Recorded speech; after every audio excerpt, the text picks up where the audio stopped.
எட்டெழுத்திலே இனிய மந்திரம் கொண்டாய் பெருமாளே, எங்கள் சந்ததி காக்க வந்தவன் நீதான் திருமாலே.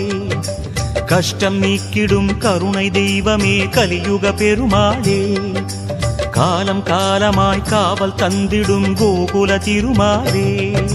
ஏழுமலையிலே வாழும் தெய்வமே வேங்கட பெருமாளே, ஏழு ஜன்மவினை தீர்க்கும் மாயனே திருமலை பெருமாளே. ஆழக்கடலிலே ஆதிமறைகளை மீட்டவன் நீதானே, அமுதமாகிடும் உனது நாமமே இனிமை அதுதானே.